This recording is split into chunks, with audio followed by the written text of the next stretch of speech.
What's up, people? It's your girl Adeola. My people, Yawa don't gas yo. Hey, Yawa don't gas. Can you believe that our princess, our beautiful princess, lied about getting a master's degree from St. Paul's College in Virginia?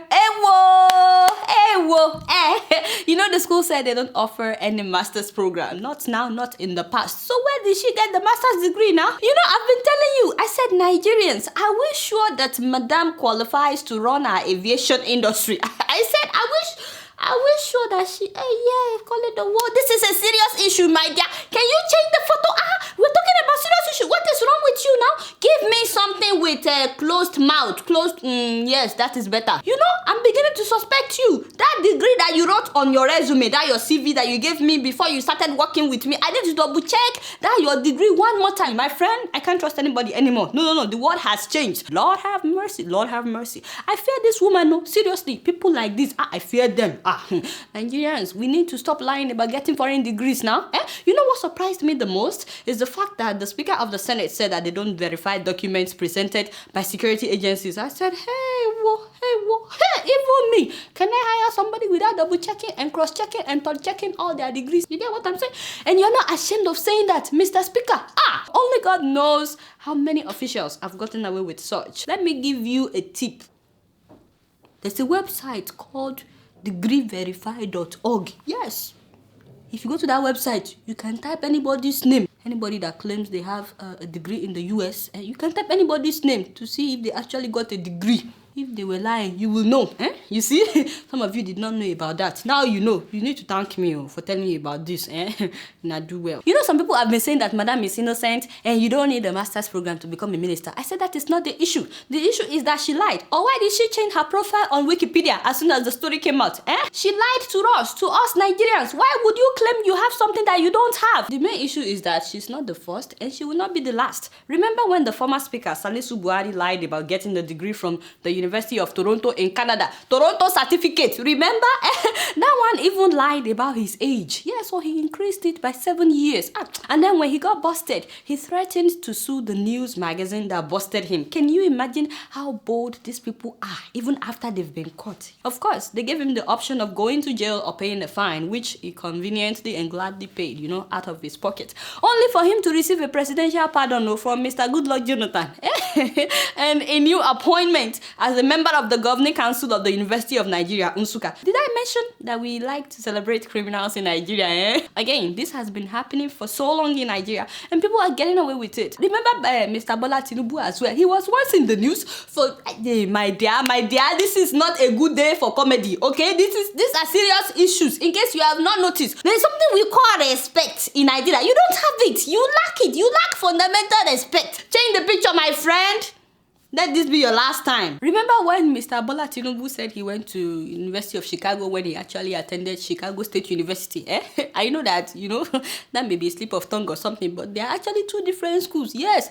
As a matter of fact, there's a whole bunch of Nigerian officials who tried to get honorary doctorate degrees from this school in the United Kingdom. They all paid huge amounts of money to get this PhD title. I didn't know that you can do that. To pay, seriously, why are you getting ahead of yourself now? Oh boy, why are you putting up mama peace? Did I tell you that her degree is fake? Let me tell you, this woman probably earned her PhD title. I don't want any trouble today. Please, let's just leave mama peace in peace. What was I saying? Tinubu was not the only one. No. Mr. Adeleko, the former special advisor on international affairs to former President Olusegun Obasanjo, Mr. Timi Alaibe, the former managing director of the Niger Delta Development Corporation, all of them, so many of them like that, they were all scammed by that school, Irish International University. They didn't know that the school is fake. It's a fake university in England that claimed to be affiliated with Cambridge University. Apparently, after paying thousands of dollars to get the honorary PhD, UK government busted that school, revealing that it's actually fake. You see what I'm saying? No, to be honest, I can go on and on about Nigerian officials with fake degrees, like Mr. Andy Uba, yes,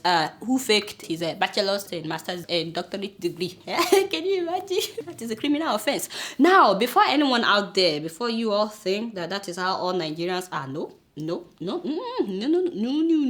We just have some rotten potatoes. You get what I'm saying? The truth of the matter is, Nigerians are actually, well read and quite brilliant. Thank you very much. I mean, not just at home, but everywhere we are. Here in the US, Nigerians are the most educated people. Yes, so according to a 2006 census data, 37% of Nigerians in the US have bachelor's degree. 37% of us. Meanwhile, only 19% of white Americans have bachelor's degree. Woo!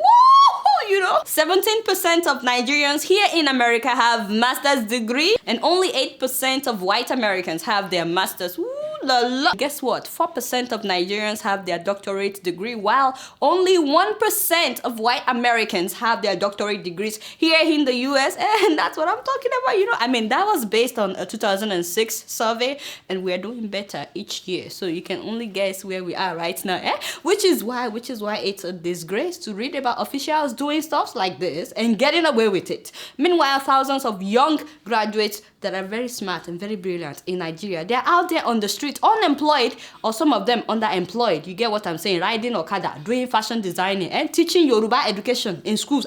Very sad. The question now is, will Mr. President do anything about this? Remember that he's yet to do anything about the $1.6 million taxpayers' money that this woman spent on 2 bulletproof BMW cars. So do you think Mr. President is truly fighting corruption in Nigeria by ignoring all these scams, or will he eventually get to it? Or is this just another story that will die down after like 2 weeks with no repercussion? Let me know what you think, in the comment below. Put your comment down below. Don't forget me, I don't know anything, I'm just keeping it real. Now, speaking of rotten potatoes, you see me, I don't cross the line. No. I like to mind my business, and I like to mind my mouth too. And you would never, ever hear me say bad things about African leaders. No. That is because so many of them are colo. They have mental problems. They can just arrest you anyhow. I mean, why would you arrest somebody just because he called the president a potato? Can you imagine that in Zambia, one opposition member was arrested for comparing their president, Michael Sata, with potato? Not just any potato, sweet potato. Shouldn't that make you happy that you are compared with sweet potato? Yes, the poor man, Frank Buaya, during a radio program, allegedly described the president as a chumbu mushololowa last Monday. No, call it the word. That is not how to say it. Say chumbu mushololowa. Chup. Get out. I don't think you will ever get it. For those of you who are not familiar with the Zambian Bemba language, it's a kind of sweet potato that breaks when bent. They use it to describe someone who does not listen, someone that is very stubborn, very arrogant. Now the guy is facing up to 5 years in prison. 5 years because he said potato. And then the Zambian government will tell us, oh, there is freedom in Zambia. Maybe the guy was just hungry, during the interview. That is all. You never know. The guy may be hungry. He may be thinking about eating potatoes that evening. You never know. The sad part of the story is that this man was once a supporter of the current president. But because he defected and joined the Alliance for a Better Zambia party, suddenly you can't say potato on the radio. What is the meaning of that now? But the man is actually right too. That president is very stubborn. Even before he became president. Even if he calls you a whole yam. What is wrong with speaking one's mind? Free your mind. We should be able to free our minds now. Have you ever heard that Obama arrested any of the people that yabbed him left and right? Do you? Even Nigerian president, he's very generous. That is why I'm here now. Yeah, do well, Jared, my presido. Thank you for giving us this platform.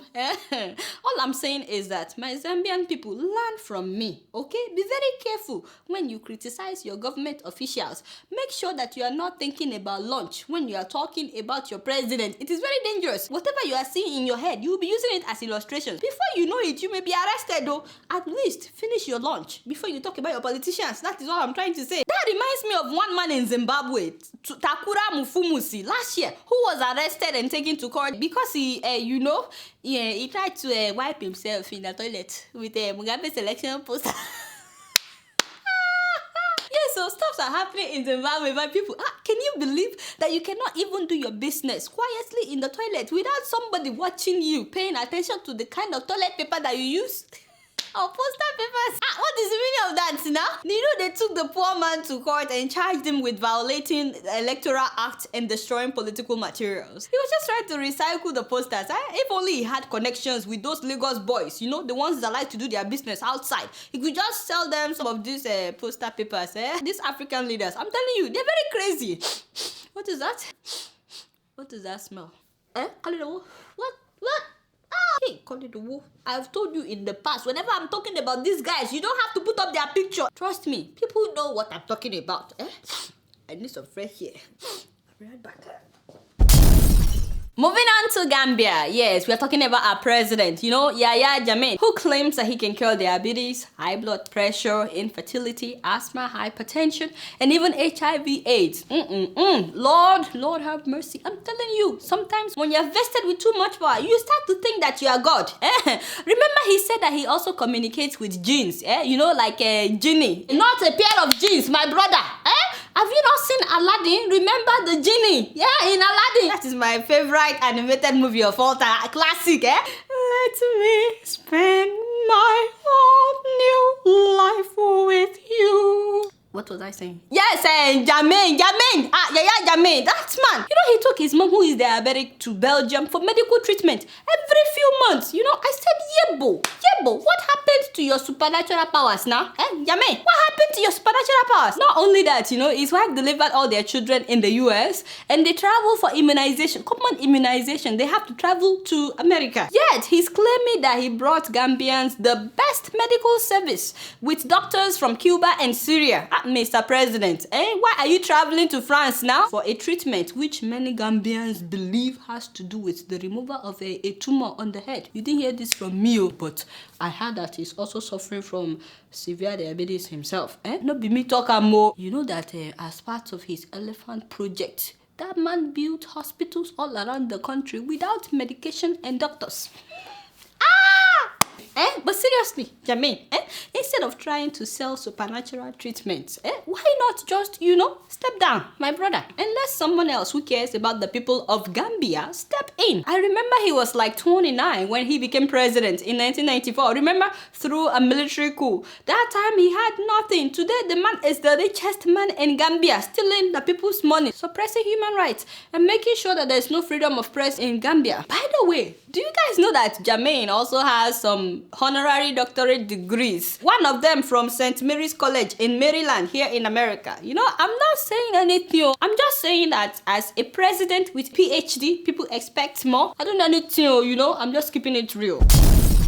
Oh my God, I've not read emails in a long time, but before I leave today, I like to read some of your emails. The first one is from Odota Ibrahim. He says, "Hi Adeola, I'm a student at a university in Ukraine, and recently 2 students in the same university as me, a male and a female, died in the same hospital within 1 week because they both had heart problems, and the hospital they took them to couldn't give them treatment. This is really sad. Can you imagine 2 Nigerian students in 1 week of the same disease? Now, there are so many factions to this story. Some people say that the students didn't have money, that's why they didn't get adequate treatment. Others say that they were basically ignored by the hospital officials. I'm telling you, you have no idea the level of discrimination that some Nigerian students have to go through. And it's all because of the state of education back home. A lot of Nigerian students now will do anything to study abroad. And can you imagine 2 students in 1 week? Honestly, I wish I knew about this case before the students passed away. Please, in case of next time, let me know and I can put it out there so that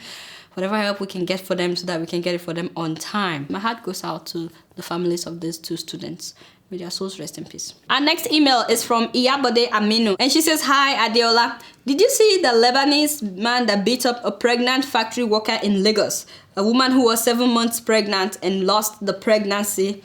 Yes, actually, thank you, Miss Iyabode, for sending me this email. I saw that and I was so upset. I mean, why would we allow foreigners? Okay, we go abroad and some people treat us with disrespect just because we're black and because they think that all Nigerians are scammers. And then we would allow foreigners to come into our own country and treat us like trash? Seriously? If that were to be a Nigerian who treated a Lebanese person like that, do you know that that Nigerian would have been in jail by now? The presidency announced that they are doing their investigation. Since then, nothing has happened to the Lebanese man, and she lost that pregnancy, 7 months pregnancy. That's all the time that I have for emails today. But before I go, I'm very happy that all the winners of the Keeping It Real challenge, remember during my 100th episode, that they've all gotten their presents. A lot of them live abroad, so I'm glad that they finally got their presents and their t-shirts. But if you are one of the participants, one of the people that sent in the video, and you're yet to get your Keeping It Real t-shirt, if you're yet to get your own t-shirt and you participated in that challenge, please send me your address and your size so I can send it to you. All right, y'all, that's all the time that I have for emails today. Please keep sending your emails to adeola.keepingitreal@gmail.com. All right, y'all, it's been real, and I'm keeping it real right up in here. Until next week, I'ma see y'all later. Peace out.